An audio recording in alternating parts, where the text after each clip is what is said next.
Alunos que moram em outros municípios têm matrículas negadas pela rede municipal de Criciúma. Pais protestaram e pedem que o governo volte atrás. Eureka, tradicional feira de inovações, chama a atenção de curiosos. Compaixão faz com que cidadã desenvolva cadeira de rodas para cachorro de rua. Vereador que pedia a derrubada de área de preservação ambiental no Morro Albino e Morro Estevão retira polêmico projeto da Câmara. No último dia da série Eleições 2018, o governo federal iniciou o processo de transição da futura administração do Brasil. E no esporte, tudo sobre o Tigre, que amanhã encara o Goiás pela Série B. As notícias de Criciúma e do sul de Santa Catarina você confere a partir de agora, no ar pela TV Primavera. Informe Região.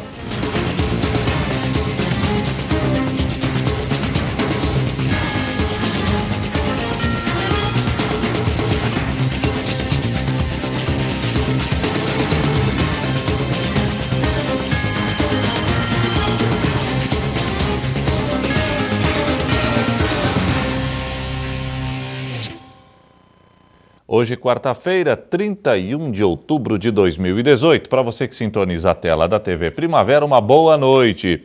A Secretaria de Educação de Criciúma está com um verdadeiro abacaxi nas mãos. Alunos que moram em outros municípios tiveram suas matrículas negadas na rede municipal. Os pais protestaram e estão pedindo que o governo reveja a situação.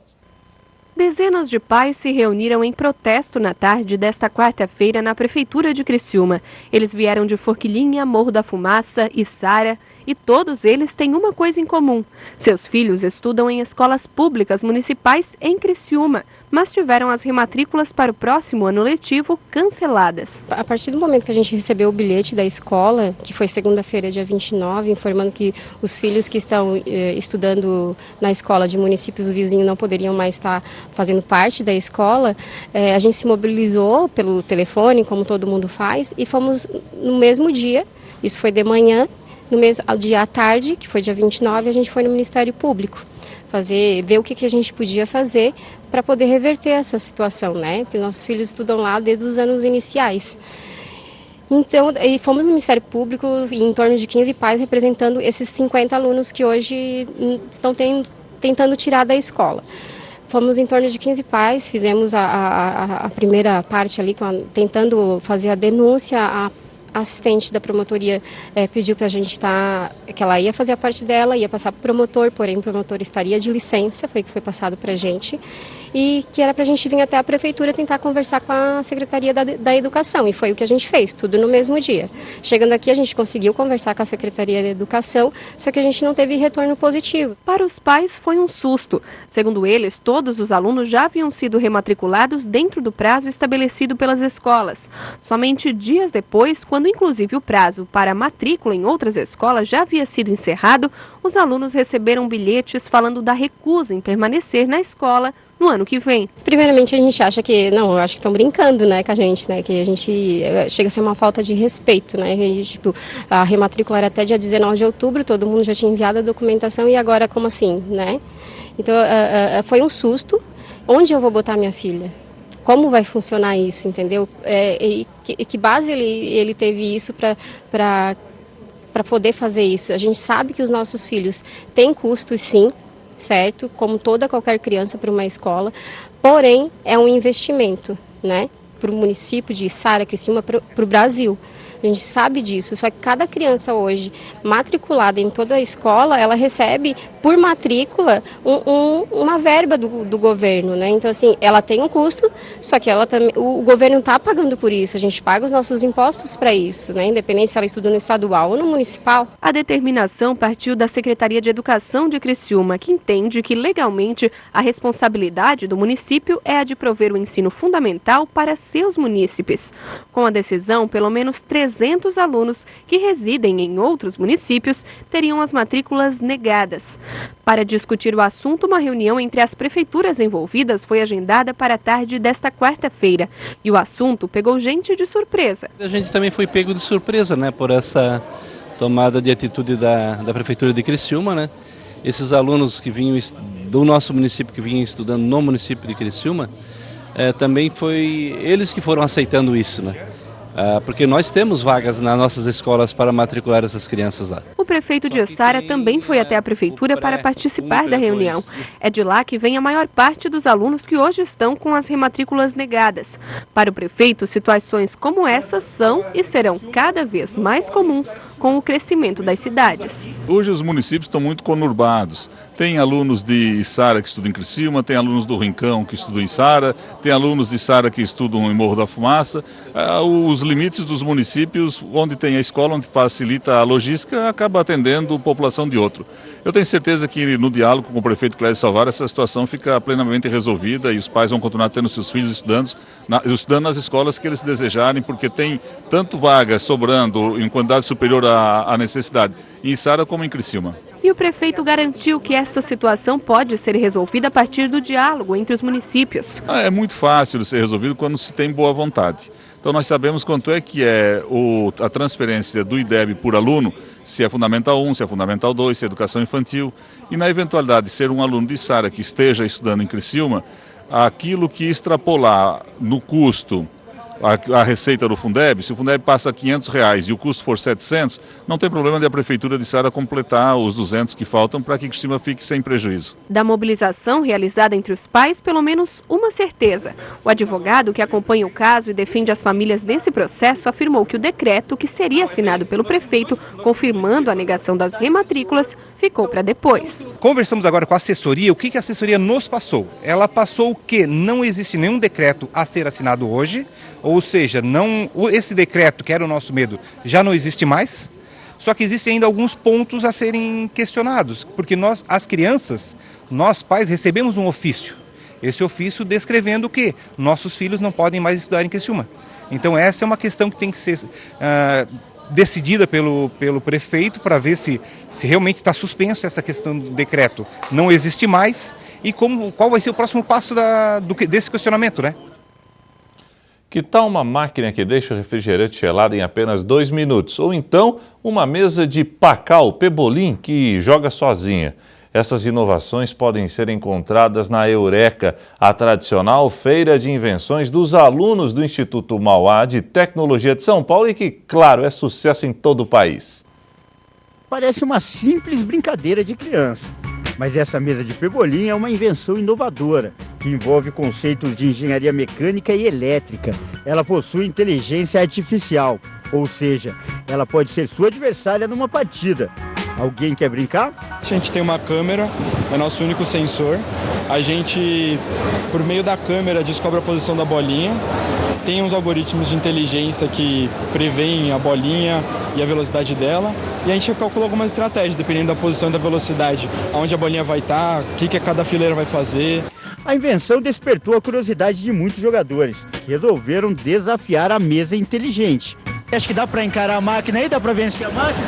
Pô, vamos ver se saiu com esse orgulho aí. 2-0. Nesse caso, a inteligência artificial não foi páreo para a inteligência humana. Mas foi um jogo difícil, tá melhor que meus amigos já. A mesa de Pebolim é um dos 215 trabalhos que estão expostos na Eureka, a feira de invenções dos alunos do Instituto Mauá de Tecnologia, em São Caetano do Sul, no ABC Paulista. O evento é realizado há 24 anos e tem dado contribuições importantes para o mercado. Hoje nós praticamente estamos na agenda das grandes incubadoras, dos investidores, eles fazem parte, eles já fazem do calendário deles uma visita obrigatória à Eureka. Então muitos desses trabalhos aqui acabam gerando sementes para futuras empresas. Algumas das invenções surgiram da necessidade de melhorar o cotidiano, como por exemplo, gelar um refrigerante. Temos uma latinha aqui, ele vai pegar, tá na temperatura ambiente normal, certo?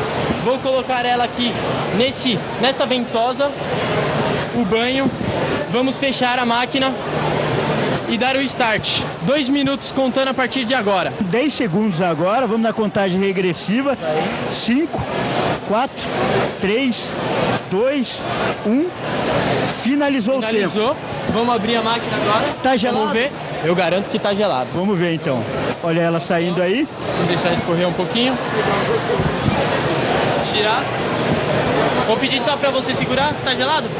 tá gelado. Algumas invenções aqui são extremamente futuristas, fazem até a gente se sentir num filme de ficção científica. Um exemplo é esse robô aqui que eu vou mostrar agora. Ele pega objetos e entrega para as pessoas.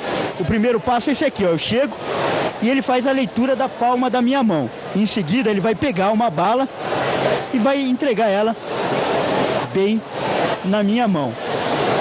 Olha só, funciona direitinho e pode ser utilizado na linha de montagens de objetos, como por exemplo, celulares. Esse robô ele foi desenvolvido para o que se chama de indústria de 3C, que é pequenas montagens de componentes eletrônicos, né? Então, é basicamente celular, ele é muito usado na China para montar celular, aqui no Brasil peças pequenas, peças de carro, por exemplo, câmbio, coisas do tipo. E não é só isso não. Nesses tempos de redes sociais, o robô não perde tempo, ele faz até selfie. Essa invenção vai ser útil para muita gente. A seguir, vereador que pedia a derrubada da área de preservação ambiental do Morro Albino e Morro Estevão retirou o polêmico projeto da Câmara.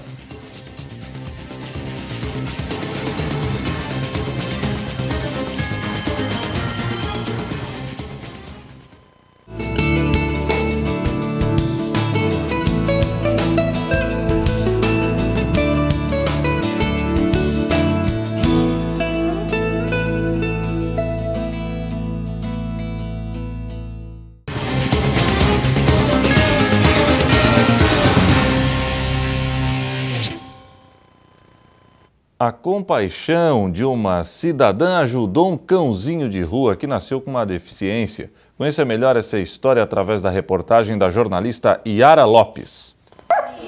Kratos tem cerca de 5 meses de idade. É alegre, carinhoso e brincalhão. Nasceu com uma deficiência nas pernas e poderia ter tido um destino bem difícil. Mas a sorte lhe sorriu.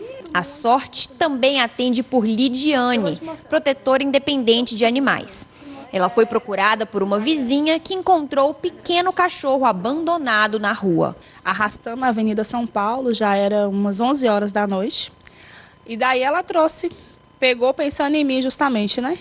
Aí achei que tinha sido atropelado e tal, aí falei, não, deixa eu dormir com você, que amanhã eu pego e levo no veterinário. De início eu não ia ficar com ele de jeito nenhum. Falei, não quero, em casa tem 4 cachorros, impossível.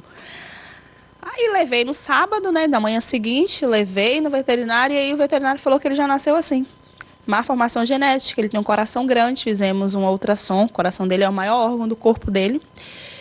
Algumas pessoas me indicaram eutanásia por ele ter o coração grande, por ele ser deficiente, porque ele ia me dar muito trabalho, porque ele não ia ser adotado por ninguém. Então, me indicaram isso, só que eu não tive coragem. Eu falei, não é porque ele é deficiente que ele vai ter que morrer, né? Você vai ter um filho deficiente, você vai matar ele porque ele é deficiente? Não tem lógica uma coisa dessa. Eu falei, não. Vamos ficar com ele. Se ele tiver que morrer porque o coração dele é grande, porque ele é muito cansado, ele vai morrer por ele mesmo, não porque eu vou matar. Para eu eutanasiar, só se ele estivesse em sofrimento, que coisa que não tivesse jeito. Não era o caso dele. Muito ativo e cada dia que passa ele só ia se desenvolvendo mais, ficando mais ativo. E tá aí, esse cachorro lindo, forte, saudável e vai viver muitos anos, viu? Kratos consegue se locomover pela casa. A deficiência não impede que ele ande pelo quintal, brinque com os novos irmãozinhos e busque o brinquedo favorito. Mas para deixar alguns momentos mais fáceis para o bichinho, foi providenciada uma cadeira de rodas, construída por eles mesmos. Ele não gosta muito da cadeirinha, por ele se sentir mais livre sem ela. Ele desce para o quintal, ele faz tudo, né? Brinca, corre atrás dos cachorros. E a cadeirinha, ele se sente meio que preso. Só que eu coloco, às vezes, para ele ficar um pouco mais esticado, porque ele fica um pouco mais cansado também de ficar só sentado, né? Às vezes fica com muito gases também, eu coloco na cadeirinha. Mas coloco bem pouquinho mesmo. Não vou falar que eu coloco muito, que eu não coloco, porque ele não gosta. Ele prefere ficar sem a cadeirinha. Afinal, toda vida vale a pena. Com certeza vale a pena. Vou eutanasiar um cachorro saudável. Ele só tem deficiência, não significa que ele é doente. Ele tem uma deficiênciazinha, mas brinca, corre, faz tudo. Não tem lógica de eutanasiar um bicho saudável, né? Sem lógica. Eutanásia para cachorro doente que está morrendo, que está com uma doença, uma virose que não tem cura, que não tem o que ser feito. Aí pra gente não ver o sofrimento dele, que ele vai morrer mesmo, só que vai morrer mais sofrendo, então a gente faz a eutanásia. Agora, assim, de jeito nenhum, de forma alguma. O polêmico projeto que pedia a derrubada da área de preservação ambiental do Morro Albino e Morro Estevão foi retirada de pauta pelo autor do projeto. Confira. O vereador Diego Goulart, do DEM, retirou de tramitação o projeto de lei de sua autoria que previa a extinção da área de proteção ambiental na região do Morro Albino e Morro Estevão. A decisão foi tomada no início da sessão na Câmara de Vereadores na última segunda-feira. O nosso interesse desde o início foi de discutir e não impor. Da forma que o projeto está posto, sem uma discussão, a gente sabe que ele não passa. Nós fomos os primeiros proponentes da audiência pública. Por uma questão regimental, não podemos levar adiante a discussão da audiência pública. O vereador Kaminski, vendo toda a movimentação que houve nos meios de comunicação, acabou vendo que era um tema interessante a ser discutido e necessário. Solicitou essa audiência pública, que houve manifestações de setores importantes da sociedade como a SIC e outros empresários favoráveis a essa discussão. No entanto, pelos posicionamentos inflamados de alguns vereadores, de algumas lideranças dos setores agrícolas, ele achou, talvez por uma conveniência pessoal dele, em retirar o requerimento dessa audiência pública. No formato que está o projeto, sem que haja uma ampla discussão, não teria como passar. Conforme o vereador, a retirada do projeto da pauta é também para que o assunto seja melhor discutido pela sociedade. Deve acontecer, no meu ponto de vista, um debate o quanto antes, até para minimizar futuros problemas que possam estar acontecendo ou virem a acontecer.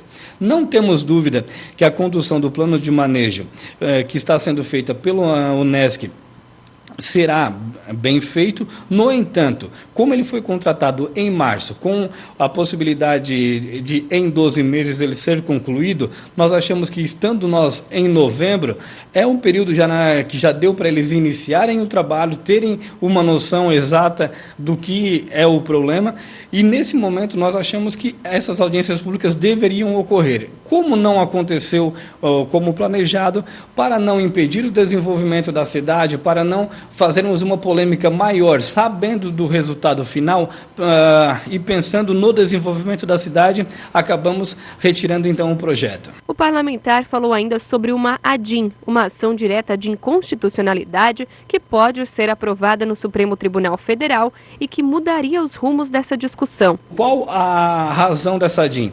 É que o município legislou lá em 96, nessa alteração da APA, que a lei foi criada em 1990 pelo ex-prefeito Altair Guide, e o atual governador, que na época era ex-prefeito em Criciúma, Eduardo Pinho Moreira, fez essa modificação na redação da lei, modificando e proibindo qualquer tipo de extração de carvão. No entanto, o município ele legislou ali sobre uma matéria que ele não tem competência, porque a competência sobre minérios para legislar é exclusiva da União, ou seja, não se discute a questão da inconstitucionalidade, simplesmente o que se espera é uma manifestação. Quanto ao conteúdo, é inegável que ela é inconstitucional. Em havendo o julgamento da ADIM, não existe mais nem a possibilidade da discussão. A APA, como está, a lei como está, automaticamente será revogada. Diego Goulart é suplente e ocupa uma vaga na Câmara de Vereadores de forma provisória até esta semana. E mesmo saindo do Legislativo, ele espera que a discussão sobre o assunto continue. Por isso que nós propomos desde o início também a audiência pública, justamente para haver essa discussão, porque nós vivemos em um país democrático e não podemos empurrar goela abaixo. Quando vimos que não seria possível a realização da audiência pública, retiramos o projeto até para não esgotar um debate frio sem maiores avanços. Então, pensando no bem-estar da cidade e no desenvolvimento, e não fazer um debate acalorado e inflamado por esses são contras, esses são a favores, e sem um resultado mais abrangente, nós decidimos retirar o projeto. Mas, com certeza, ele deverá, de forma informal, ampliar e necessariamente fazendo de forma formal ele acontecer nos próximos meses e dias aí. Vamos ver, aguardar um pouco para ver o desdobramento. A seguir, Tigre segue se preparando para duelo difícil de amanhã frente ao Goiás.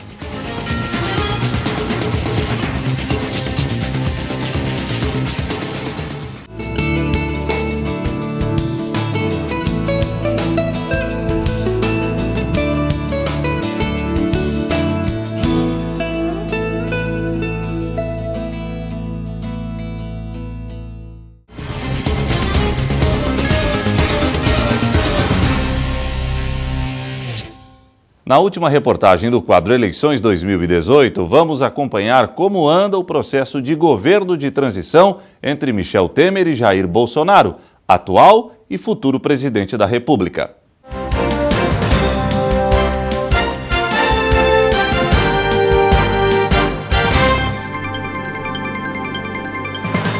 Durante a entrevista para detalhar o processo de transição de governo, o ministro-chefe da Casa Civil, Eliseu Padilha, reforçou que a intenção é fazer uma transição com transparência. Padilha foi designado pelo presidente Michel Temer como responsável por centralizar informações e fazer a interlocução com o novo governo. A intenção do seu governo, do governo do presidente Michel Temer, é de nós fazermos a transição com a maior transparência possível, ofertando todas as informações que estejam disponíveis no governo e sejam solicitadas pelo novo presidente da República e a sua equipe de transição, para que nós possamos ter, desde logo, o país, o Brasil, andando. Nós não podemos imaginar que chegaríamos no dia 31 de dezembro e aí para a máquina do atual governo e a outra máquina iria demorar tempo para iniciar as suas ações. O processo de transição é regulado por uma lei com o objetivo de fornecer informações da administração pública federal para a nova gestão. Sobre isso, o ministro Padilha informou que foi criado um programa, o E-Governa, que reúne essas informações no auxílio à nova gestão. Neste programa, encontrar-se-ão os dados de todos os ministérios. Como é que foi o que o governo Temer fez nos ministérios, aquilo que está em andamento e aquilo ainda que está projetado. A estrutura de todos os ministérios estará também neste mesmo programa, para que se saiba quantos cargos são, quais os cargos que existem no Ministério dos Transportes, quais os cargos que existem na Casa Civil, quais os cargos que existem, enfim, todos os cargos que existem na estrutura dos ministérios, para que o novo governo possa, desde logo, ir preparando as suas equipes para poder assumir o governo lá no dia 2 de janeiro, no dia 1º de janeiro. A sede do Gabinete de Transição será no Centro Cultural Banco do Brasil, em Brasília. A estrutura física vai funcionar numa área de 1.950 metros quadrados. Serão ao todo 22 gabinetes, incluindo do presidente e vice-presidente da República, com 78 posições de trabalho. Todos eles já estão equipados com móveis e computadores cedidos pelo Banco do Brasil. Tudo pronto para receber a equipe, que deverá contar com cerca de 50 pessoas. Também haverá um auditório para entrevistas e sala de reuniões para 45 lugares e mais um comitê de imprensa de 315 metros quadrados com 48 posições de trabalho para atender aos jornalistas. A Polícia Federal fará a segurança do local. O governo de transição tem início assim que o nome do coordenador for indicado pelo presidente eleito Jair Bolsonaro. Conversei ontem à noite com o deputado Onyx Lorenzoni, depois de proclamado o resultado, e me dizia ele que na quarta-feira a intenção dele é vir já com os primeiros nomes para a composição da comissão de transição, da equipe de transição. E esta equipe, ela terá, eu já disse, vou repetir, ela terá 50 pessoas, até 50 pessoas. Ela toma posse no momento que for indicada, a partir de 2 dias da proclamação do resultado, e ela deverá continuar no cargo até no máximo 10 dias após a posse do novo presidente da República.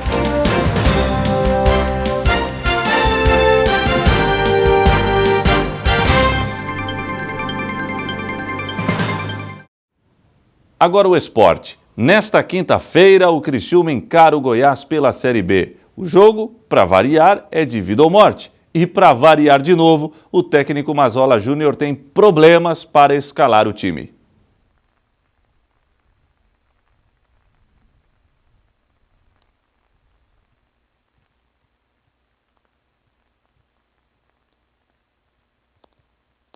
Carlos Eduardo suspenso, Iago suspenso, né? A gente já tem, sim, já definiu a equipe e vamos manter o modelo e a gente espera que possamos voltar às vitórias, né? Que a equipe faça um bom jogo. Nós precisamos jogar bem. Com certeza, se nós jogarmos bem, voltarmos à nossa essência, que é um time que marca muito forte, nós temos possibilidade de ganhar o jogo.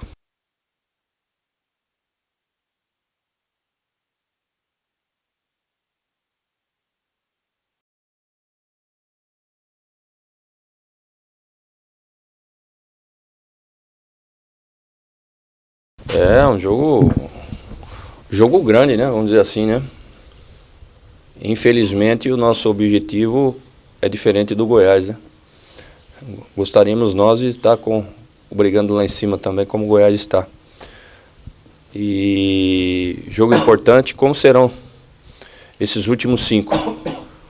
Vocês estão onde se recordar que lá atrás eu já falei que nas últimas 5 rodadas eu já vi de tudo, né? Acontece de tudo nessa competição. E nós vamos iniciá-la contra o Goiás. Jogo duríssimo, de alta tensão. Um jogo que promete, até pela situação que o Goiás está também pressionado, ser muito, muito duro, muito tenso.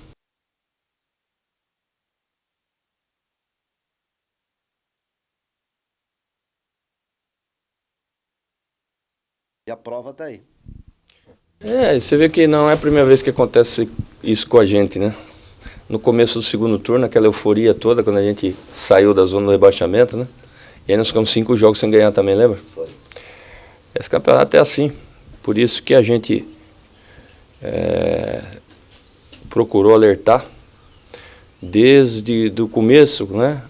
Quando começam essas situações, você tem que dar uma freada na empolgação da imprensa, na empolgação do torcedor, na empolgação da diretoria, para que não gere falsas expectativas e, principalmente, para que não transfira cá para dentro uma pressão que não tem o porquê de existir.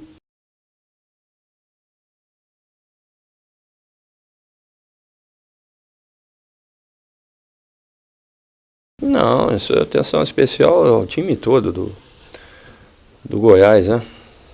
O time deles é muito bom, muito qualificado. E mesmo nessa fase menos boa que eles estão passando, né?